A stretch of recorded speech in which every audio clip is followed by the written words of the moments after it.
चलिए शुरू करते हैं। कल मैंने आपको पढ़ाया था स्वैच्छिक मतता और अस्वैच्छिक मतता। सेक्शन 23 में हमने पढ़ा जब किसी व्यक्ति को इंटॉक्सिकेट किया जाता है, नशा कराया जाता है उसकी इच्छा के विरुद्ध, तो उसे बचाव मिल जाएगा सेक्शन 23 में। कैसे बचाव मिलेगा? वो कह सकता है सर जो मुझे इंटॉक्सिकेट किया गया, मैंने अपनी इच्छा के विरुद्ध ड्रिंक करी, मुझे नशा कराया गया, मैंने अपनी इच्छा से ड्रिंक नहीं करी थी, तभी सेक्शन 23 उसे बचाव देगा। अदरवाइज सेक्शन 24 बना है। इसमें 24 मुझे बताता है कोई व्यक्ति अगर अपनी इच्छा से ड्रिंक कर कर कोई अपराध कर देता है तो भी उसे बचाव मिलेगा। लेकिन बचाव कब मिलेगा? उसे प्रूव करना पड़ेगा जो अपराध मैंने किया वो मेरी इंटेंशन नहीं थी उस अपराध को करने की, और जो अपराध मैंने किया उस अपराध की जानकारी भी मुझे नहीं थी। तो section 24 is a presumption of court. यहां न्यायालय उपधारणा कर लेता है कि इसने जानबूझकर नशे की हालत में वो अपराध करा। अगर उसे हम बचाव देंगे तो इस तरह हर व्यक्ति नशा करके कोई अपराध करने पहुंच जाए और कहे मैंने तो नशे में था, मैंने मालूम ही नहीं हुआ था अपराध है, तो उसे बचाव नहीं मिलेगा। बचाव कब मिलेगा? जब उसे प्रूव करना पड़ेगा जो अपराध मैंने करा वो मेरी इच्छा के विरुद्ध था, मैं ये काम करना नहीं जानता था क्योंकि मैं उस समय नशे में था, मेरा आशय इस अपराध करने का नहीं था। सेक्शन 24 दोबारा पढ़िए। किसी व्यक्ति द्वारा मतता में किया गया अपराध जिसमें विशिष्ट आशय या ज्ञान का होना अपेक्षित है। अपेक्षित है कौन कर रहा है? प्रिजम्पशन कर रहा है न्यायालय, इसमें ज्ञान है, आशय भी उसका अपराध करने का है। देखिए उन दशाओं में जहां की कोई किया गया कार्य अपराध नहीं होता जब तक कि वह किसी विशिष्ट ज्ञान या आशय से ना किया गया हो। कोई व्यक्ति जो वह कार्य मतता की स्थिति में करता है इस प्रकार बरते जाने के दायित्व के अधीन होगा मानो उसे वही ज्ञान था। कौन कर रहा है मानो उसे वही ज्ञान था? न्यायालय प्रिजम्पशन कर रहा है उसे वही ज्ञान था जो उसे होता यदि वह मतता में ना होता। ठीक, कौन कर रहा है प्रिजम्पशन? उपधारणा कौन कर रहा है? न्यायालय प्रिजम्पशन कर रहा है। जब तक कि वह चीज जिससे उसे मतता हुई थी उसे उसके ज्ञान के बिना या उसके इच्छा के विरुद्ध ना दी गई। ठीक है, अगर ज्ञान के बिना दी गई तो सेक्शन 23 लग जाएगा। लेकिन यहाँ न्यायालय ने प्रिजम्पशन कर ली है, इसे ज्ञान भी था, आशय भी था, सबूत का भार, बर्डन ऑफ प्रूफ मेरे ऊपर है। सर मुझे ज्ञान नहीं था, ये बात अपराध है, मेरी इंटेंशन उस काम को करने की नहीं थी, लेकिन फिर मेरे से वो काम हो गया क्योंकि मैं नशे में था, इसलिए उसे बचाव मिल जाएगा। इसीलिए सेक्शन 24 को बनाया गया है इस अपवाद के चैप्टर में, चैप्टर 23 में। लौट गया? चल 25 पे आते हैं। सम्मति से किया गया कार्य जिससे मृत्यु या घोर उपहति कारित करने का आशय न हो और न उसकी संभाव्यता का ज्ञान हो। देखिए क्या है, कंसेंट की बात की जा रही, सम्मति की बात की जा रही है। कोई काम, कोई अपराध जो सम्मति से किया गया है और उसे मृत्यु या ग्रेवियस हर्ट, घोर उपहति कारित करने का आशय नहीं होता, फिर भी हो जाती है, तो उसे बचाव मिल जाएगा। ठीक है, अरहान साहब क्रिकेट मैच खेल रहे हैं, साहिब साहब बॉलिंग कर रहे हैं, बैट्समैन अरहान साहब हैं, बॉलिंग कर रहे हैं कौन? साहिब साहब हैं। ठीक, साहिब साहब ने बॉलिंग करी, बॉलिंग की बॉल इनको लगी, राणा साहब के बैटिंग कर रहे थे, इनके सिर पे लगी और इनके घोर उपहति हो जाती है, सिर फट जाता है। तो क्या साहिब साहब ने जाने के मारा? नहीं ना। खेल खेल में चोट लग जाती है। जब दो पक्षकार 18 साल से बड़े हैं और खेलने की सम्मति देते हैं, आपस में तलवारबाजी करने की सम्मति देते हैं, कि तो सम्मति का मतलब ये है किसी के चोट लग जाएगी तो दूसरा उसके ऊपर केस नहीं करेगा क्योंकि दोनों 18 साल से बड़े हैं। दौड़ गया? वही हम इस सेक्शन में पढ़ेंगे। पढ़िए।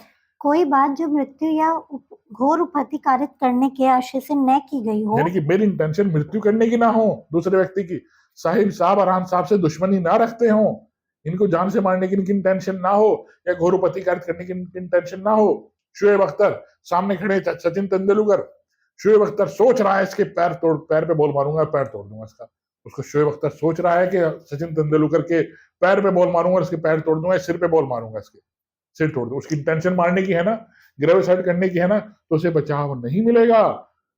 ठीक है, क्योंकि उसकी इंटेंशन पैर तोड़ने का या सिर पे मार के सिर फोड़ने की है, तब बचाव नहीं मिलेगा। लेकिन अगर गलती से लग जाती है तो उसे बचाव मिल जाएगा। पढ़िए। सर पता कैसे चलेगा इंटेंशन है? न्यायालय के ऊपर है, न्यायालय प्रूव करेगा, आपको प्रूव करना पड़ेगा। अपराधी तो कहेगा मेरी इंटेंशन नहीं थी, दूसरा प्रोसिक्यूशन प्रूव करेगा नहीं सर इसकी इंटेंशन थी, पहले भी 3 बार पैर पे ही बॉल चलाई इसने। ठीक है, पहले भी 3-4 बार सिर पे निशाना लगा के बॉल मारी है इसने। कैसे? इस तरह से प्रूव होगा। चलिए, कोई बात जो मृत्यु या घोर उपहति कारित करने के लिए के आशय से न की गई हो और जिसके बारे में कर्ता को यह ज्ञात न हो कि उससे मृत्यु या घोर उपहति कारित होना संभाव्य है। किसी ऐसी अफानी के कारण अपराध नहीं है जो उस बात से 18 वर्ष से अधिक आयु के किसी व्यक्ति को जिसने वह अफानी सहन करने की या अभिव्यक्त या विवक्षित सम्मति दे दी हो, कारित हो या कारित होना कर्ता द्वारा आशित हो, या जिसके बारे में कर्ता को ज्ञात हो कि वह ऐसे किसी व्यक्ति को जिसने उस अपहानि की जोखिम उठाने की सम्मति दे दी है, उस बात द्वारा कारित होनी संभाव्य है। जब आप हॉकी खेलते हैं, हॉकी में प्लेयर्स होते हैं, तो हॉकी पैर पे भी लग जाती है, पैर पे लग जाती है बहुत सी बार हॉकी शूट करते हुए पैर टूट जाता है, तो दूसरा जिसका पैर टूटा है पीड़ित का, उसके ऊपर केस नहीं करेगा, क्योंकि हम 18 साल से बड़े हैं और आपस में खेल कर रहे हैं, खेल खेल में चोट भी लग जाती है। आज मुहर्रम है, मुहर्रम वाले दिन ताजिया खेल रहे हैं लोग बाग, यहाँ पे ताजिया खेलेंगे, तलवारबाजी करेंगे, तलवार किसी के लग जाती है खेल खेल में, तो वो अपराध नहीं है। दौड़ा मैंने और साहब ने मिलकर तलवारबाजी कर रहे हैं, हम दोनों सम्मति है कि भाई चोट लग जाए किसी के, दूसरा उसके ऊपर केस नहीं करेगा। क्यों? हम दोनों 18 साल से बड़े हैं और हम सम्मति देने में सहमत हैं दोनों एक दूसरे की, ठीक है, बालिग हैं हम लोग, सम्मति दी है, कोई अपराध होगा, कोई चोट लग जाएगी, दूसरा इसके ऊपर केस नहीं करेगा, तब बचाव मिल जाएगा, ठीक है। इसके साथ एक मैक्सिम आती है, मैक्सिम लिख लीजिए, volenti non fit injuria, volenti non fit injuria, इसके ऊपर लिख लीजिए सेक्शन 25 के आसपास कहीं, हाँ, वॉलंटाई VOLENTIE, वॉलंटाई बेरेट में लिखिए, इसे बेरेट में लिखिए, जब आप पढ़ेंगे तो आपको बस यही याद रहे। एग्जाम में पूछेंगे 25 की मैक्सिम क्या है, वॉलंटाई नॉन फिट इंजूरी, छोटा छोटा लिखिएगा, इसका मीनिंग लिखिएगा, फिर वॉलंटाई VOLENTIE, वॉलंटाई स्पेस नॉन फिर स्पेस फिट FIT फिट, आई फिर स्पेस इंजूरिया INJURIA, इंजूरिया, इसका मीनिंग है ऐच्छिक कार्य, ऐच्छिक कार्य जो अपनी इच्छा से किया गया कार्य है, ऐच्छिक कार्य अपकृत्य नहीं होता, जो आपने अपनी इच्छा से काम किया है वो अपराध नहीं है, ऐच्छिक कार्य अपकृत्य नहीं होता।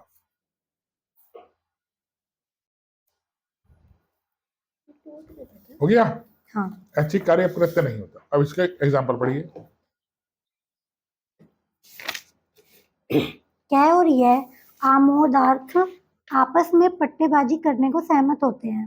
इस सहमति में किसी अपहानी को जो ऐसी पट्टेबाजी में खेल के नियम के विरुद्ध न होते हुए कारित हो, उठाने की प्रत्येक एक की सम्मति विवक्षित है, और यदि कह यथा नियम पट्टेबाजी करते हुए यह को उपहति कारित कर देता है, तो कह कोई अपराध नहीं करता। ने कोई अपराध नहीं किया। आपने सब सुल्तान मूवी देखी होगी, सलमान खान की सुल्तान देखिए, देखिए सुल्तान बहुत अच्छी मूवी है, इनकरेज मूवी है। सुल्तान जब लोगों को वहां मारता है रिंग के अंदर, ठीक है, रेसलिंग वाली ना, अच्छा। सुल्तान वाली मूवी, रेसलिंग में जब मारता है तो दोनों सहमत होते हैं ना, एक दूसरे मुंह भी फोड़ देते हैं, दांत भी तोड़ देते हैं, बॉडी भी चोट लगती है, तो दूसरे केस कर सकते हैं? नहीं कर सकते।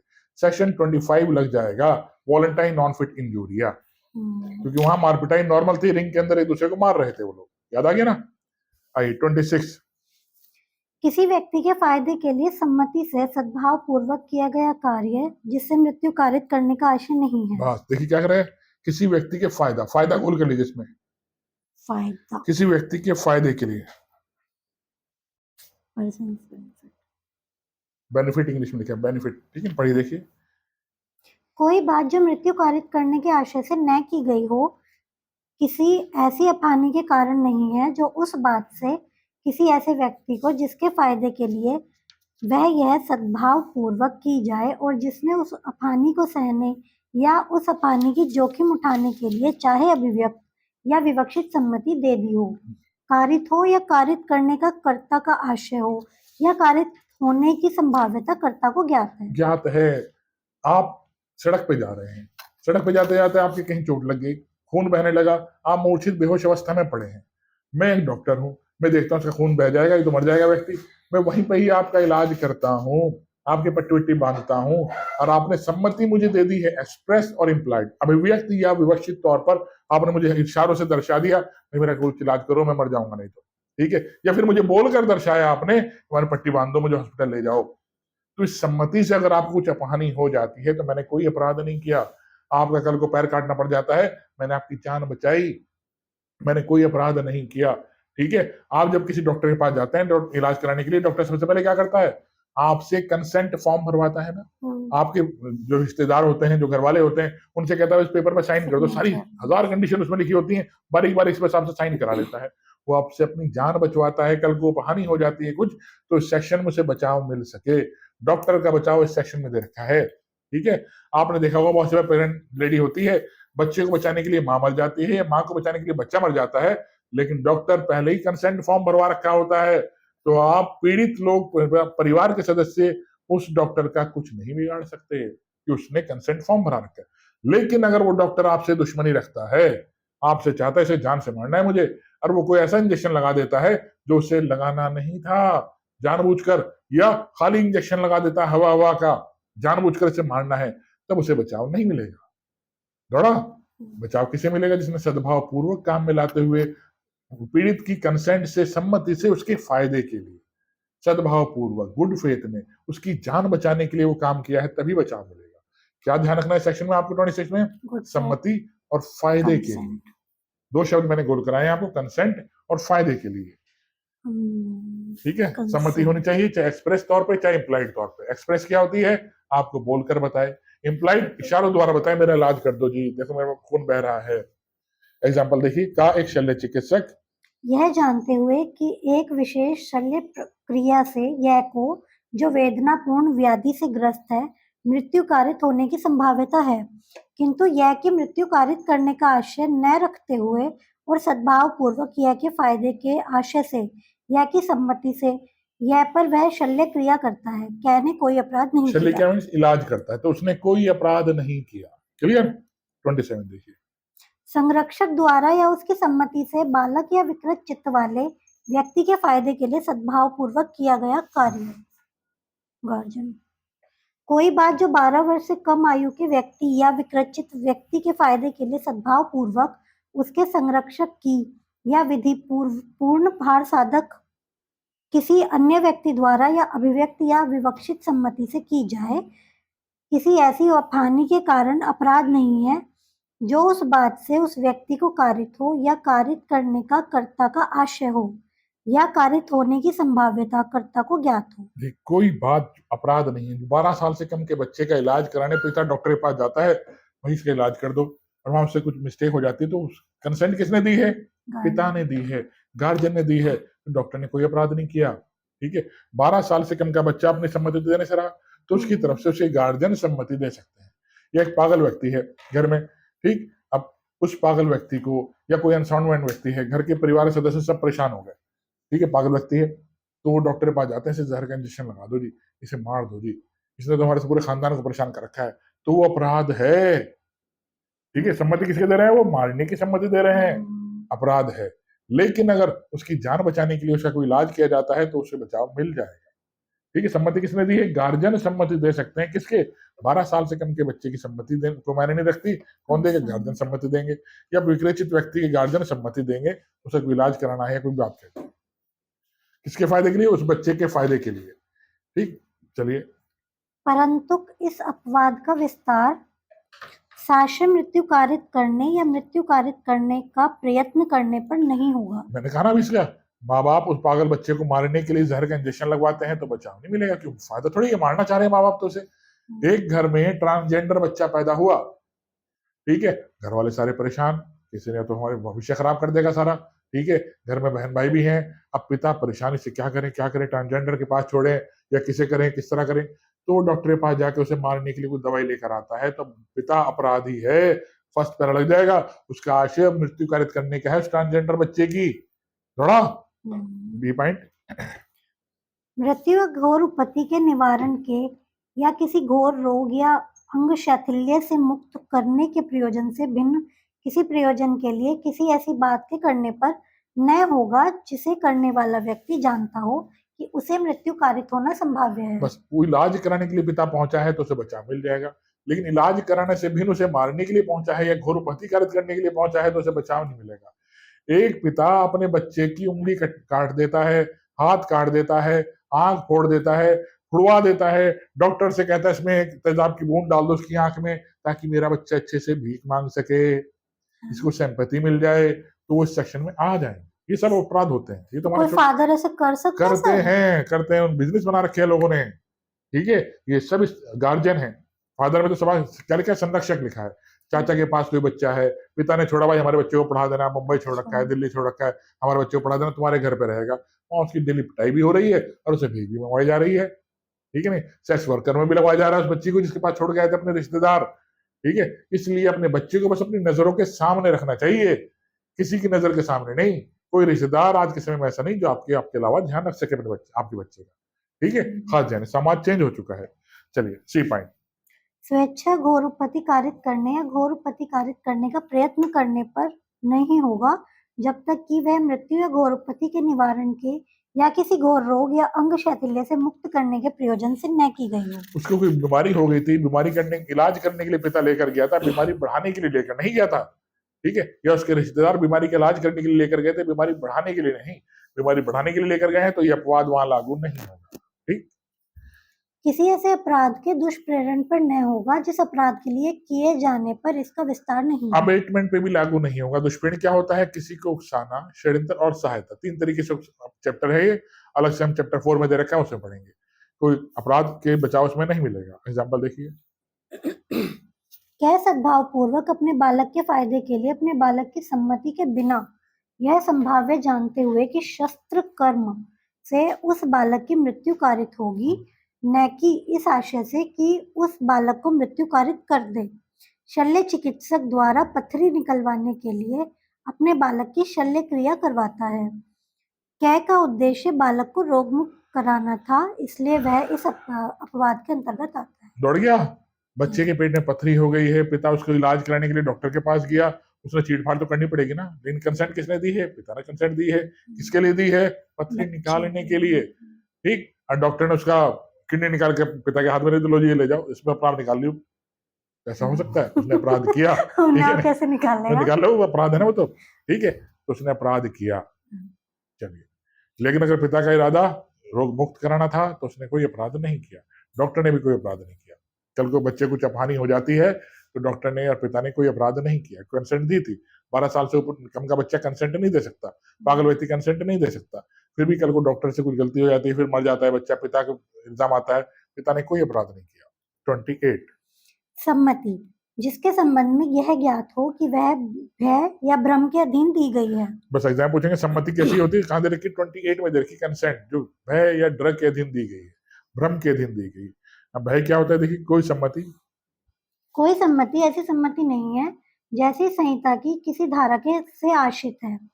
यदि वह सम्मति किसी व्यक्ति ने क्षति के भय के अधीन या तथ्य के किसी भ्रम के अधीन दी हो, और यदि कार्य करने वाला व्यक्ति यह जानता हो कि उसके पास विश्वास करने का कारण हो कि ऐसे भय और भ्रम के परिणाम स्वरूप वह सम्मति दी गई थी, तो उसने अपराध किया है। देखिए क्या करे, यदि वह सम्मति किसी व्यक्ति ने क्षति के भय, मैं साहिब साहब से कहूँ, साहिब साहब मुझे कल को 50,000 रुपए लेकर आना, नहीं तो तुम्हारी आंख फोड़ दूंगा, हाथ तोड़ दूंगा, इस तरीके से इन्होंने वो अपराध करने की सम्मति मुझे दी है। क्यों, मैंने इन्हें डराया है, धमकाया है, क्षति के भय के अधीन। ठीक है, या तथ्य के किसी भ्रम के अधीन। तथ्य का भ्रम क्या होता है, एक लड़के ने एक लड़की से वादा किया, मैं तुम्हारे से शादी करूंगा, ठीक है, तुम्हारे से बहुत प्यार व्यार करता हूँ, तो ठीक, और हमारी 10 दुकानें भी हैं, वहां से किराया आता है, मैं कुछ नहीं करता, मैं तो घर में पड़ा रहता हूँ, सऊदी अरब में मेरे पिताजी काम करते हैं और वहां से मैं बहुत पैसा आता है, हम लोग पड़े रहते हैं। हमारे पिताजी ने 10 दुकानें बना के दे रखी हैं, वहां से पैसा बहुत आता है और हम लोगों का कोई काम नहीं, हम तो पूरे दिन पड़े रहते हैं, सोते हैं। पता लगता है वो किसी के यहाँ नौकरी करता है लड़का। ठीक है, और लड़की ने सम्मति दी, किस लिए, कि उससे बहुत प्यार करता है लड़का, प्यार करने का इरादा नहीं था लड़के का। लड़की ने सम्मति दी, मेरा पति हो गया, मेरे से विवाह करना चाहती हूँ, और उसने संबंध बनाने की सम्मति दी, किसके अधीन दी, मिस्टेक ऑफ फैक्ट में दी, तथ्य के भ्रम में संबंध बनाने की सम्मति दी, कल को विवाह करूंगा इस विश्वास से लड़की ने संबंध बनाने की सम्मति दी, तो सम्मति नहीं है, वो अपराध किया लड़के ने। लड़के का इरादा उसके साथ चीटिंग करने का था, उसका रेप करने का था, उसके साथ संबंध बनाने का था, तो सम्मति सम्मति नहीं है। थोड़ा सम्मति तथ्य के किसी भ्रम के अधीन हो, और यदि कार्य करने वाला व्यक्ति वो लड़का जानता हो या उसके पास विश्वास करने का कारण हो कि ऐसे भय या भ्रम के परिणाम स्वरूप उस लड़की ने सम्मति दी है, डर के कारण या भ्रम के कारण उस लड़की ने सम्मति दी है, लड़का जानता था। ठीक है, लड़के की पहले ही शादी हो रखी है, अपनी गर्लफ्रेंड से कहता है मेरी कभी शादी नहीं हुई, और लड़की कहती चलो मुझसे प्यार करता है, हम दोनों एक कमरे में जाता है और उसमें आग लगाता है, उसके 7 फेरे लगा लेता है। लड़की समझती है हमारा विवाह हो गया। एक कमरे में कबूल और स्वीकृति हो जाती है, मुस्लिम है दोनों पक्षकार, पंडित मौलवी को बुला लिया जाता है। लड़की सोचती है मेरा विवाह इसके साथ हो गया। तो वो कौन सी सम्मति है? सम्मति संबंध बनाने की अगर लड़की दे रही है तो भ्रम के अधीन सम्मति है। B point.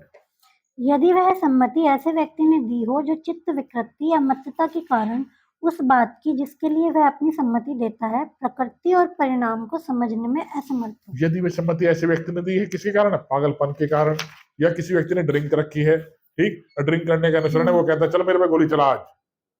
साहिब साहब सामने से गोली चलाते हैं, मैंने सम्मति कैसे दी है? ड्रिंक करने के अनुसरण में मैंने सम्मति दी है साहिब साहब को, चलो साहिब साहब गोली चलाओ, मेरे नहीं लगने की, देखो ठीक है, गोली साइड से होकर निकल जाएगी। तो सम्मति नहीं है, क्योंकि मैं ड्रिंक कर रखी है उस टाइम पर, या मैं कोई पागल व्यक्ति हूँ। पागल व्यक्ति कहता है, साहिब साहब कहते हैं देखो एक काम करो, तुम छत पे चढ़ जाओ, वहां से कूदना, सुपरमैन बन के आओगे तुम नीचे तक, ठीक है नहीं? तो मैंने सम्मति दे दी। सम्मति कैसी है? विदाउट कंसेंट है, सम्मति नहीं मानी जाएगी, तो अपराध करा इन्होंने। लेकिन सर अगर इन्होंने ये बात बोली है कि गोली चलाऊंगा मैं, हाँ, और साइड से निकल जाएगी, गोली आप तो मैंने कह रहे हो, सम्मति दी है, लेकिन तो इनको तो पता है ना, इन्होंने तो नहीं अपराध, की बिल्कुल है। अपराध किया, इसलिए तो लिखा है वो अपराध है। अच्छा। वो सम्मति नहीं मानी जाएगी। बढ़ गया? जो मैं सम्मति दे रहा हूँ क्योंकि मैं एक पागल व्यक्ति हूँ, मैं एक ड्रंक पर्सन हूँ, मैं कोई कंसेंट देता हूँ अपनी हानि के लिए, और उसमें गोली चलाते हैं, कोई अपराध करते हैं, तो अपराधी है ये। मेरी सम्मति मायने नहीं रखती, वो ये धारा समझा रही है। थोड़ा उस लड़की की सम्मति मायने नहीं रखती जिसे भ्रम के अधीन लड़की ने उससे विवाह किया, ठीक है? उसे झूठ बोला गया लड़की द्वारा कि मेरी 10 दुकानें हैं, बल्कि वो किसी के यहाँ नौकरी करता था, झूठ बोला गया, उस भ्रम के अधीन लड़की ने सम्मति दी विवाह करने की या संबंध बनाने की, तो सम्मति मायने नहीं रखती। सर एक हाँ, क्वेश्चन जी बोलिए। इसमें बचाव कैसे होगा? बचाव जब वो बताएगा कि मेरी सम्मति थी, मैं से वाकई में मेरी दुकानें सच अगर बोल रहा है तो बचाव है। ये सम्मति की परिभाषा है, बस समझिए। सेक्शन 28 जो बनी है कंसेंट की डेफिनेशन, कंसेंट किस व्यक्ति की मायने रखती है? जो पागल नहीं है, ठीक है, जो ड्रंक नहीं है उसकी सम्मति मायने रखती है, या जो महिला नहीं है, महिला आमतौर पर पैदल होती है ना, जो महिला नहीं है उसकी सम्मति मायने रखती है। चलिए, जब तक कि संदर्भ से तत्प्रतिकूल प्रतीत न हो, यदि वह सम्मति ऐसे व्यक्ति ने दी हो जो 12 वर्ष से कम आयु का है। जो 12 वर्ष से कम आयु का बच्चा है सम्मति देता है तो सम्मति कोई मायने नहीं रखती। 29 सम्मति समझ में आ गई ना आपके? कंसेंट किसकी सम्मति? इसका इम्प्लाइड सोचिए। 12 साल से ऊपर व्यक्ति की सम्मति देता है तो उसे गार्जियन सम्मति दे सकता है। सही स्वस्थ व्यक्ति होना चाहिए, उसकी सम्मति मायने रखती है। ड्रंक पर्सन की मायने नहीं रखती, विकृचित व्यक्ति की मायने नहीं रखती, महिला जो भ्रम के अधीन सम्मति दे रही है वो सम्मति मायने नहीं रखती। ठीक है, चलिए 29। ऐसे कार्यों का अपवर्जन जो कार्य तफानी के बिना भी स्वतः अपराध है। धारा 25, 26, 27 के अपवादों के विस्तार उन कार्यों पर नहीं है जो उस अपानी के बिना भी स्वतः अपराध है, जो उस व्यक्ति को जो सम्मति देता है या जिसकी ओर से सम्मति दी जाती है उन कार्यों से कारित हो या कारित करने किए जाने का आशय हो या कारित होने की संभाव्यता ज्ञात हो। इस अपवाद का विस्तार वहां लागू नहीं होगा जहां कोई महिला जो अपने बॉयफ्रेंड से संबंध बनाए, उसके बाद पेट में बच्चा आ गया और वो डॉक्टर के पास जाती है और कहती है मिसकैरेज कर दीजिए। ठीक है, तो मिसकैरेज अगर वो कराती है जानबूझकर तो वो अपराधी है, वो डॉक्टर भी अपराधी है और वो महिला भी अपराधी है। लेकिन अगर मिसकैरेज कराना, ठीक है, उसकी जान बचाने के लिए आवश्यक है, बच्चा गर्भ में मर चुका है, अगर वो मर गया, बच्चा हो गया, तो बॉडी में जहर फैल जाएगा और मिसकैरेज करना आवश्यक है, तब तो बचाव मिल जाएगा। लेकिन महिला का मिसकैरेज कराना जानबूझ के समाज की इज्जत की वजह से ना डॉक्टर को बचाव मिलेगा ना उस महिला को बचाव मिलेगा। महिला ने सम्मति दी ना मिसकैरेज कराने की, लेकिन बचाव नहीं मिलेगा। सम्मति वो मायने नहीं रखती। बचाव कब मिलेगा? अगर बच्चा मेडिकल टर्मिनेशन के एक्ट के अंदर आ रहा होगा तभी बचाव मिलेगा। दोबारा पढ़िए से देखिए एक बार, जो पीछे हमने सम्मति पढ़ी है उस सम्मति का अपवाद दे रखा है एक तरह से। जरा 25, 26, 27 के अपवादों का विस्तार उन कार्यों पर नहीं है जो उस अपानी के बिना भी स्वतः अपराध है, जो उस व्यक्ति को जो सम्मति देता है या जिसकी ओर से सम्मति दी जाती है उन कार्यों से कारित हो या कारित किए जाने का आशय हो या कारित होने की संभाव्यता ज्ञात हो। एग्जाम्पल देखिए, मिसकैरेज कराना का गर्भपात कराना जब तक कि वह उस महिला का जीवन बचाने के प्रयोजन से सद्भाव पूर्वक कारित न किया गया हो, किसी अफानी के बिना भी, जो उसने उस महिला को कारित हो या कारित करने का आशय हो, स्वतः अपराध है। इसलिए वह ऐसी अफानी के कारण अपराध नहीं है और ऐसा गर्भपात कराने की उस महिला की या उसके संरक्षक की सम्मति उस कार्य को न्यायोन्मुक्त नहीं नहीं बना बनाती। देती, वो अपराध है जब तक उस महिला का जीवन बचाने का उद्देश्य ना हो। उद्देश्य कब होगा? बच्चा घर में मर गया, उसे बचाने के लिए हमने, महिला को बचाने के लिए हमने मिसकैरेज किया, तब तो बचाव मिल जाएगा, अदरवाइज बचाव नहीं मिलेगा। भले ही सम्मति दी है, चाहे महिला ने चाहे उसके बॉयफ्रेंड ने, क्योंकि मिसकैरेज भारत में अपराध है। ठीक है, चलिए 30। सम्मति के बिना किसी व्यक्ति के फायदे के लिए सद्भाव पूर्वक किया गया कार्य। अब 30 हमने क्या पढ़ा, पीछे हमने क्या पढ़े? 25, 26, 27, 28 सम्मति से।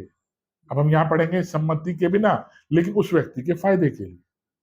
ठीक है, सद्भाव पूर्वक किया गया कार्य। देखिए, कोई बात जो किसी व्यक्ति के फायदे के लिए सद्भाव पूर्वक यद्यपि उसकी सम्मति के बिना की गई है, ऐसी किसी हानि के कारण जो उस बात से उस व्यक्ति को कारित हो जाए, अपराध नहीं है, यदि परिस्थितियां ऐसी हो कि उस व्यक्ति के लिए यह असंभव हो कि वह अपनी सम्मति प्रकट करे या वह व्यक्ति सम्मति देने के लिए असमर्थ हो और उसका कोई संरक्षक या उसका विधिपूर्ण भार साधक कोई दूसरा व्यक्ति न हो, जिससे ऐसे समय पर सम्मति अभिप्राप्त करना संभव हो कि वह बात फायदे के साथ की जा सके। समझ में आया? सम्मति के एक व्यक्ति का एक्सीडेंट हो रखा है, वो बिल्कुल बेहोश अवस्था में पड़ा है, सम्मति देने में असमर्थ है, लेकिन मैं गुड फेथ में उसका इलाज करता हूँ, पट्टी बांध देता हूँ, फिर भी उसे कुछ अपहानि हो जाती है, तो मैंने कोई अपराध नहीं किया, मेरा उद्देश्य उसकी जान बचाने का था, जान से मारने का नहीं था। भले उसकी सम्मति नहीं थी, जो बेहोश अवस्था में था वो तो सड़क पर पड़ा हुआ, तो मैंने उसकी जान बचाई है, सम्मति के बिना मैंने वो काम किया है। एग्जाम्पल देखिए, ये परंतु, हाँ परंतु पढ़िए। परंतु इस अपवाद का विस्तार साक्ष्य मृत्यु कारित करने या मृत्यु कारित करने का प्रयत्न करने पर न होगा। इस अपवाद के मैंने पीछे बताया, मृत्यु जानबूझ के मारना चाहता हूँ बिना सम्मति के, उसे किसी साहब का एक्सीडेंट हो रखा है, मैं इनसे दुश्मनी रखता हूँ, ठीक है, अभी जिंदा है, मरे नहीं है, अब मैं उनके वहां पे जाके एक जान का जख्म रखा, वहां पैर रख देता हूँ, या इलाज ऐसा करता हूँ, इंजेक्शन ऐसा लगाता हूँ कि वहीं के वहीं टपक जाए, तो मैंने क्या किया? सम्मति थी नहीं, सद्भावपूर्वक मेरा काम नहीं था, मेरे इंटेंशन इनको जान से मारने की थी, तो मुझे बचाव नहीं मिलेगा। इस अपवाद का विस्तार मृत्यु या घोर उपपत्ति के निवारण के या किसी घोर रोग या अंग शैथिल्य से मुक्त करने के प्रयोजन से भिन्न किसी प्रयोजन के लिए किसी ऐसी बात के करने पर न होगा जिसे करने वाला व्यक्ति जानता हो कि उससे मृत्यु कारित होना संभाव्य है। संभाव्य है, मृत्यु या घोर उपपत्ति कारित करने पर भी नहीं होगा इस अपवाद का विस्तार। ग्रेविसाइड करने के लिए कोई सम्मति दी जाती है? चलिए, नहीं होगा। इस अपवाद का विस्तार मृत्यु या उपपत्ति के निवारण के प्रयोजन से भिन्न किसी प्रयोजन के लिए स्वेच्छया उपपत्ति कारित करने या उपपत्ति कारित करने का प्रयत्न करने पर न होगा। ठीक है, स्वेच्छा उपपत्ति करने पर भी नहीं होगा। इस अपवाद का विस्तार किसी ऐसे अपराध के दुष्प्रेरण पर न होगा जिस अपराध के किए जाने पर इसका विस्तार नहीं है। चलिए, पीछे पढ़ लिया ना हमने, सेम वही है। एग्जाम्पल देखिए, फर्स्ट एग्जाम्पल इसका, यह अपने घोड़े से गिर गया और मूर्छित हो गया, यानी बेहोश हो गया।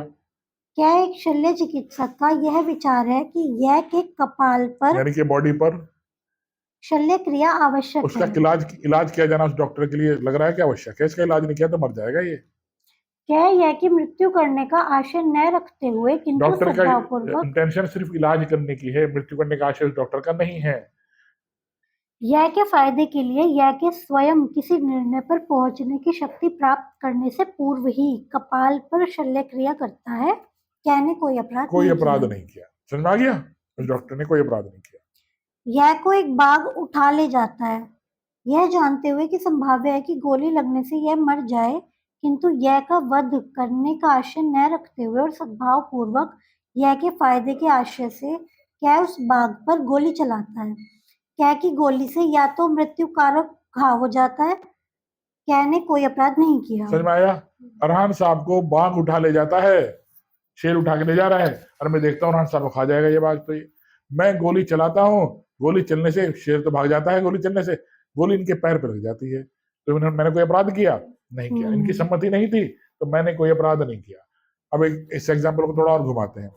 अरहान साहब को शेर लेके जा रहा है। शेर क्या पकड़ता है सबसे पहले? शेर, बिल्ली, कोई भी ऐसा जानवर होता है सबसे पहले गला पकड़ता है, हाथ पैर नहीं पकड़ता, ध्यान रखिएगा। शेर, कोई भी जो हानिकारक जानवर होता है सबसे पहले गले पे निशान लगाते हैं। आप देखें हिरण को पकड़ना हो शेर को तो उसका क्या पकड़ेगा? गला पकड़ेगा। जो भी खतरनाक जानवर होता है सबसे पहले गले पे आप हमला करते हैं। अब गले से शेर ने इन्हें पकड़ लिया, ठीक, अब जो गले से पकड़ रखा है, अब मैं देखता हूँ इन्हें ले जाएगा शेर को, इन्हें जान से मार देगा, तो मैं इनके ऊपर बंदूक तानता हूँ शेर के ऊपर मारने के लिए। लेकिन अरहान साहब वो मुझे मना कर रहे हैं, अरे भाई गोली न चलाइए, मुझे पता तेरा निशाना खराब है, मुझे लग जाएगी। मुझे सम्मति नहीं दे रहे हैं। हम यहाँ क्या पढ़ रहे हैं? सम्मति के बिना मना कर रहे हैं मुझे कि भाई गोली मत चलाना, गोली मुझे लग जाएगी, मैं तो वैसे ही मर जाऊंगा। फिर भी मैं गोली चलाता हूँ। गोली इनके पैर पे लगती है, बेहोश हो जाते हैं, मरने की अवस्था में आ जाते हैं। तो क्या मैंने कोई अपराध करा? नहीं। मेरा काम सद्भाव पूर्वक था, मेरा काम इनके फायदे के लिए था, भले इनकी सम्मति नहीं थी तो मुझे बचाव मिल जाएगा। इन्होंने मना किया मुझे, फिर मुझे सम्मति मिल जाएगी। एक महिला का करवा चौथ का व्रत था, ठीक है, शाम को 4 बजे उसकी बैटरी डाउन हो जाती है भाई साहब, ठीक है, 4 बजे से लगा बस अब मैं तो मरने वाली हूँ, बेहोश हो जाती है। बेहोश होने के अनुसरण में उसे डॉक्टर के ले जाया जाता है, वहां से थोड़ा होश आता है, वो डॉक्टर से कहती है डॉक्टर साहब मेरा इंजेक्शन मत लगाना, मेरा व्रत टूट जाएगा, ठीक है। डॉक्टर फिर भी वहां से इंजेक्शन लगा देता है। महिला इस सदमे में मर जाती है, मेरा व्रत टूट गया, मेरा पति मर जाएगा। इस सदमे में वो महिला मर गई। डॉक्टर ने कोई अपराध करा? नहीं किया ना। डॉक्टर का काम क्या था? महिला ने सम्मति नहीं दी थी, फिर भी डॉक्टर ने सद्भाव पूर्वक उसकी जान बचाने के लिए बिना उसकी सम्मति के उसको इंजेक्शन लगाया, तो उसे बचाव मिल जाएगा। दौड़ गया। इस तरीके से आप उस डॉक्टर को बचाएंगे, भले उसने कंसेंट नहीं दी थी, लेकिन अगर डॉक्टर उससे दुश्मनी रखता था, उसे जान से मारना चाहता था, तो उसे बचाव नहीं मिलेगा। ये सब परंतु भी पढ़ लिया हमने। दौड़ गया। क्या एक बस और कुछ नहीं, इसमें जो मैंने पढ़ा है सब वही। स्पष्टीकरण देखिएगा। केवल धन संबंधी फायदा या फायदा वह फायदा नहीं है जो धारा 26, 27 और इस धारा के अर्थ के अंतर्गत आता है। केवल धन संबंधी फायदा वह फायदा नहीं है जो धारा 26, 27 और इस धारा के अंतर्गत आता है। धन संबंधी फायदा क्या होता है?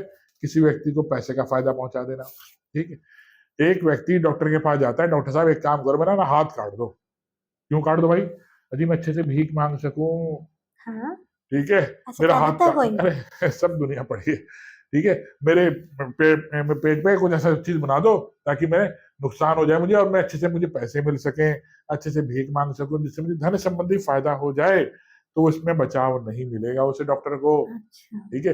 भले ही वो सम्मति दे रहा है, अपराधी अपने आप को अपहानि करने की सम्मति दे रहा है, तभी बचाव नहीं मिलेगा। चलिए 31। सद्भाव पूर्वक दी गई संसूचना। सद्भाव पूर्वक दी गई संसूचना उस अपहानि के कारण अपराध नहीं है जो उस व्यक्ति को ही जिसे वह दी गई है, यदि वह उस व्यक्ति के फायदे के लिए दी गई हो। किसी व्यक्ति के फायदे के लिए सद्भाव पूर्वक संसूचना दी जाती है, उसके कारण उसे आघात पहुंच जाता है, तो वो संसूचना गुड फेथ में दी गई है तो बचाव मिल जाएगा। एक व्यक्ति अंजलि जी आईसीयू में एडमिट है, ठीक है, और वो व्यक्ति आईसीयू में एडमिट था और मैं जाकर उसके कान में कहता हूँ, उसका इलाज चल रहा है, और उसके कान में कहता हूँ तेरी बीवी तो भाग गई किसी और के साथ, वो वहीं बेचारा टपक जाता है। तो ये मेरी सद्भावपूर्वक संसूचना थी क्या उसकी? नहीं ना, तो मुझे बचाव नहीं मिलेगा, ठीक है। नहीं, एक आईसीयू व्यक्ति आईसीयू में एडमिट है और मेरे जैसा शैतान किस्म का व्यक्ति वहां उसके पास कान में जाकर कहता है कि तुम्हारा केस चल रहा था ना कोर्ट में, तुम हार गए। वो सोचता है तो मैं केस हार गया, तो मैं बीमारी पड़ा हूं, वो वहीं मर जाता है। तो इस सद्भाव पूर्वक संसूचना नहीं है। एक व्यक्ति को कैंसर है, वो डॉक्टर के पास जाता है, डॉक्टर से कहता है भाई तुम एक काम करो, एम्स में चले जाओ दिल्ली, वहां इलाज करा लो। क्यों चले जाओ? अरे भाई तुम्हें कैंसर है। इस आघात में वो मर जाता है पहले ही। तो डॉक्टर की संसूचना गुड फेथ में है, उसने कोई अपराध नहीं किया। अगर उसे नहीं भेजता तो वो इलाज कैसे होता? लेकिन फिर भी वो आघात में मर गया तो डॉक्टर को बचाव मिल जाएगा। लेकिन उस महिला भाग गई, उसकी बीवी भाग गई, ठीक है, उसका केस हार गया, ये सद्भावपूर्वक संसूचनाएं नहीं होती। आईसीयू में आपको ये सूचना नहीं देनी थी, उसे इलाज करके आ जाता, फिर सूचना दे देता भाई तेरी बीवी भाग गई तेरे पीछे, तब वो संसूचना गुड फेथ में होती। जुड़ गया। 32। वह कार्य जिसको करने के लिए कोई व्यक्ति धमकियों द्वारा विवश किया गया है। हत्या और मृत्यु से दंडनीय उन अपराधों को जो राज्य के विरुद्ध है छोड़कर कोई बात अपराध नहीं है जो ऐसे व्यक्ति द्वारा की जाए जो उसे करने के लिए ऐसी धमकियों से विवश किया गया हो जिनसे उस बात को करते समय उसको युक्तियुक्त रूप से यह आशंका कारित हो गई हो कि अन्यथा परिणाम यह होगा कि उस व्यक्ति की तत्काल मृत्यु हो जाए। क्या कह रहे थे? हत्या और मृत्यु से दंडनीय उन अपराधों को जो राज्य के विरुद्ध हैं छोड़कर कोई बात अपराध नहीं है जो ऐसे व्यक्ति द्वारा दी जाए जो उसे करने के लिए धमकियों द्वारा विवश किया गया हो। मैं साहिब साहब के ऊपर पिस्टलता नहीं, साहिब साहब गोली मार दूंगा, विकास के घर में चोरी करके आओ। मैंने कैसे विवश किया? धमकियों से विवश किया, गोली मार दूंगा, चोरी कर आओ। ये अनुसरण में, धमकियों के अनुसरण में चोरी करके आते हैं तो इन्हें बचाव मिल जाएगा। भले इन्होंने चोरी करी है, क्योंकि मैंने इनको कैसे विवश किया? धमकी से। गोली जान से मार दूंगा, चोरी करके आओ, उसे मार कर आओ, उसे घर लूट कर आओ, ठीक है, तो इनको बचाव मिल जाएगा। लेकिन फर्स्ट लाइन पे ध्यान दीजिएगा, हत्या और मृत्यु से दंडनीय उन अपराधों को जो राज्य के विरुद्ध हैं छोड़कर। मैंने क्या बोला? चोरी। मैं इधर देखिए बहुत ध्यान से, मैंने साहिब साहब को कहा गोली मार दूंगा, उसे मारो पहले। ये उसे मार देते हैं तो इन्हें बचाव नहीं मिलेगा। मैंने कहता हूं गोली मार दूंगा, सिविल लाइन में बम रख कर आओ, ये बम रख कर आते हैं तो बचाव नहीं मिलेगा। क्या कह रहा है? हत्या और मृत्यु से दंडनीय उन अपराधों को छोड़कर जो राज्य के विरुद्ध है। मैं इनसे कहता हूँ गोली मार दूंगा, अरान साहब के मुक्का मारो, तो मार देते हैं तो बचाव मिल जाएगा। मैं कहता हूँ गोली मारो, गोली मार दूंगा, अरान साहब का मोबाइल चोरी करके लाओ, लूट कर लाओ उस व्यक्ति को, बैंक लूट कर लाओ तो बचाव मिल जाएगा। लेकिन मैं कहता हूँ जान से मार कर आओ उन्हें तो बचाव इनको नहीं मिलेगा। बैंक लूटने पे भी सर बचाव मिल जाएगा। लिखा ना, हत्या और मृत्यु से दंडनीय उन अपराधों को छोड़कर। या कोई अपराध जो ऐसा है जो राज्य के विरुद्ध है, देश के विरुद्ध कोई अपराध ऐसा है जो मैं इसे करने के लिए मजबूर करता हूं तो बचाव नहीं मिलेगा। किसी व्यक्ति को जान से मारने के लिए कहता हूं तो बचाव नहीं मिलेगा। कब मिलेगा? जब डर के कारण कोई अपराध कर देते हैं तो उन्हें बचाव मिल जाएगा। ठीक, आगे लाइन समझ में दोनों? ये दोबारा पढ़िए, हत्या और मृत्यु से दंडनीय उन अपराधों को जो राज्य के विरुद्ध हैं छोड़कर, गोल कर लीजिए, छोड़कर। देखिए आपका ध्यान बस रहा है छोड़कर। कोई बात अपराध नहीं है जो ऐसे व्यक्ति द्वारा की जाए जो उसे करने के लिए धमकियों द्वारा विवश किया गया हो, जिनसे उस बात को करते समय उसको युक्तियुक्त रूप से यह आशंका कारित हो गई हो कि अन्यथा यह परिणाम होगा कि उसकी तत्काल मृत्यु हो जाए। मैंने जान से मार रहा था ना, गोली इनके ऊपर तान रखी थी ना, चोरी करके आओ तो बचाव मिल जाएगा, लूट कर आओ तो बचाव मिल जाएगा, इसे डंडा मार के आओ तो बचाव मिल जाएगा, लेकिन जान से मार के आओ तो बचाव नहीं मिलेगा। ठीक है, लेकिन परंतु देखिए क्या करें, परंतु यह तब, पढ़िए, यह तब जबकि उस कार्य को करने वाले व्यक्ति ने अपनी ही इच्छा से या तत्काल मृत्यु से कम अपनी हानि की युक्तियुक्त आशंका से अपने को उस स्थिति में न डाला हो जिसमें कि वह ऐसी मजबूरी के अधीन पड़ गया है। बस ये अरहान साहब स्वयं मेरे पास आए और मुझसे कहते हैं लाओ जी से मारना क्या, ठीक है, तुम्हारा दुश्मन था वो, या वहां जाके चोरी करके आऊं क्या, उसके यहाँ पैसा आया बहुत। ये स्वयं मेरे पास आते हैं और कहते हैं लाओ जी तुम्हारे लिए काम करके आता हूँ, तुमने हफ्ते से मुझे कह रखा था बैंक लूटना है, लाओ लूट के आता हूँ। तो इन्हें बचाव नहीं मिलेगा। ये अपनी इच्छा से उस अपना हानि को सहने का जोखिम उठाया, अपनी इच्छा से मेरे पास आए उस अपराध को करने के लिए, तो बचाव नहीं मिलेगा। ठीक है रान साहब, साहिब साहब अपनी इच्छा से मेरे पास आते हैं और कहते हैं लाओ जी आज मैं बैंक लूट कर आता हूँ, अरहान को जान से मार के आता हूँ, अरहान के हाथ पैर तोड़ कर आता हूँ, तो इन्हें बचाव नहीं मिलेगा। परंतु समझ में आ गया? एक्सप्लेनेशन देखिए, वह व्यक्ति जो स्वयं अपनी इच्छा से या पीटे जाने की धमकी के कारण डाकुओं की टोली में उनके शील को जानते हुए सम्मिलित हो जाता है, इस आधार पर ही इस अपवाद का फायदा उठाने का हकदार नहीं है कि वह अपने साथियों द्वारा ऐसी बात करने के लिए विवश किया गया था जो विधिना अपराध है। मैं डाकुओं की टोली को जानता हूँ, ये सब डाकुओं की टोली है, फिर भी उनको जानते हुए अपने आप में उनकी टोली में सम्मिलित हो रहा हूँ और वो मुझसे कोई अपराध करा रहे हैं, तो मैंने वो अपराध किया है, तब भी अपराध लागू नहीं होगा, क्योंकि मैंने अपने आप उस टोली का सदस्य में स्वयं बना हूँ। दौड़ गया? डाकुओं की एक टोली द्वारा अभिग्रहित और तत्काल मृत्यु की धमकी द्वारा किसी बात के करने के लिए जो विधिना अपराध है, विवश किया गया व्यक्ति, उदाहरणार्थ एक लोहार जो अपने औजार लेकर एक ग्रह का द्वार तोड़ने को विवश किया जाता है जिससे डाकू उसमें प्रवेश कर सकें और उसे लूट सकें, इस अपवाद का फायदा उठाने के लिए हकदार है। हकदार है। एक लोहार को डाकू ने उठा लिया, उसे विवश किया, तिजोरी का ताला तोड़, नहीं तो तुझे जान से मार देंगे, तो बचाव मिल जाएगा ना उसे लोहार को। तो दौड़ गया। एक ताला चाबी बनाने वाला, ठीक, उसे गांव में से उठाया जाता है डाकुओं द्वारा। उनके पास एक तिजोरी होती है, वो उसे खोल नहीं पाते, उसे उठाते हैं, विवश करते हैं, ताला तोड़ने तो जान से मार देंगे।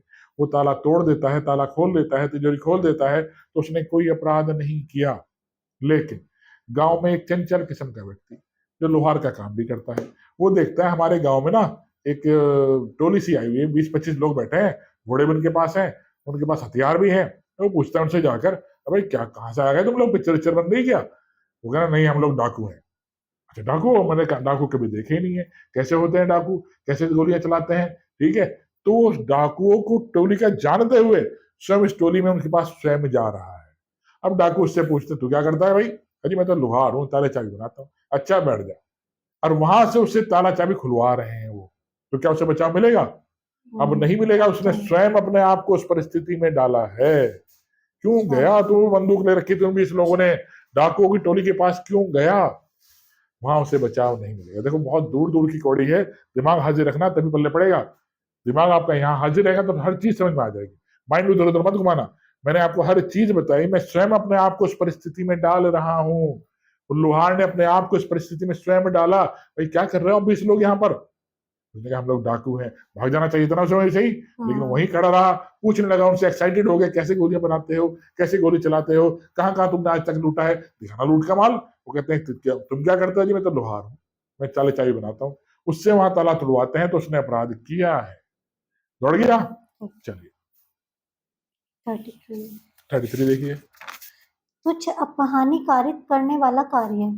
कोई बात इस कारण से अपराध नहीं है कि उससे कोई अपहानि कारित होती है या कारित की जानी आश्रित है या कारित होने की संभाव्यता ज्ञात है, यदि वह इतनी तुच्छ है कि मामूली समझ और स्वभाव वाला कोई व्यक्ति उसकी उसकी शिकायत शिकायत नहीं कर। तुच्छ क्या होती है? बहुत छोटी मोटी बात, छोटी मोटी बात तुच्छ। ठीक है, आरती जी को बीड़ी पीनी है, ठीक है, बीड़ी होती ना, बीड़ी बीड़ी पीनी मान के चलो नहीं आरती जी को। अभी अंजलि जी से वो मांगती है सिगरेट, वही क्या माचिस, कि मेरा माचिस नहीं है, मुझे माचिस देना। अब आरती जी ने बीड़ी पीनी है, इनके पास माचिस है, और अंजलि जी से इन्होंने माचिस मांगी, लेकिन माचिस लौटाई नहीं इन्होंने। ठीक है, नहीं, बहुत ध्यान देखिएगा। आरती जी ने बीड़ी पीनी है, बीड़ी पीने में माचिस मांगी अंजलि जी से, लेकिन माचिस इनकी लौटाई नहीं। आरती जी ने इनको पर केस कर दिया, मेरी माचिस रख ली मैंने, मेरी माचिस नहीं लौटाई हुई अब तक। तो ये कैसा कैसे, न्यायालय क्या कहेगा? तुच्छ अपहानी है, इसके लेके आप हमारे पास नहीं आते। एक जगह कूलर चल रहा था शादी के अंदर, ठीक है, गर्मी बहुत थी वैसा, इस टाइम वाली देर से गर्मी पड़े, ऐसी गर्मी पड़ी, मैं कूलर के सामने आके अपनी चेयर लगा देता हूँ, वहीं बैठता हूँ, ठाट के ऐसे बिल्कुल ऐसा, और सबको हवा नहीं लग रही है, सब वहां परेशान हो गए। अब एक व्यक्ति साहिब साहब जैसा था, वो कोर्ट पहुंच गया, जिसने हमारी हवा रोकी है जी। ठीक, तो न्यायालय क्या कहेगा? ये छोटी मोटी बात है, इसके लिए हमारे पास ना आओ। ठीक है, एक अरहान साहब सड़क पे जा रहे हैं, सड़क पे जाते जाते गलती से इनका हाथ किसी महिला के लग जाता है, वो इनके सिर हो जाती है, मुझे छेड़ा, मुझे छेड़ा, मुझे छेड़ा। ठीक, ये कहते हैं जी गलती से लगा, भीड़ बहुत हो रही है, होता है बहुत सी बार, लग जाता है। जब भीड़ में, जब मेले में आप जा रहे हैं, जब भीड़ बहुत है, महिलाओं को एक साइड से चलना चाहिए, लेकिन वो महिला खुद भीड़ में है और भीड़ में हाथ लग गया किसी का, तो उसने कोई अपराध किया? पुरुष ने नहीं किया। ये तुच्छ अपहानी होती है, इग्नोर करना चाहिए इस चीज को। लेकिन न्यायालय क्या, आपने इग्नोर करना चाहिए, जब भीड़ बहुत थी इग्नोर कर देते, आप उस महिला के, पुरुष के सिर हो गए, तो इसे क्या कहते हैं? विधिहीन बातों पे ध्यान नहीं देती, बचाव मिल जाएगा उस महिला पुरुष को या उस बीड़ी वाले को। दौड़ गया। इसकी एक मैक्सिम होती है, मैक्सिम लिख लीजिए, एग्जाम में आएगी, D minimus non curate less. इसी केस, इसी सेक्शन के बराबर में लिखी ताकि आपके याद रहे। DEMINIMUS, D minimus non curate, CURAT curate, space less, LAS less, D minimus non curate, non CURAT curate, less, LES less. Meaning इसका लिखिए, विधि तुच्छ बातों पर ध्यान नहीं देती। दौड़ गया। विधि तुच्छ, लेस, LEX लेस, विधि तुच्छ बातों पर ध्यान नहीं देती। दौड़ गया। लेस। चलिए इसमें और कल करते हैं। ठीक है।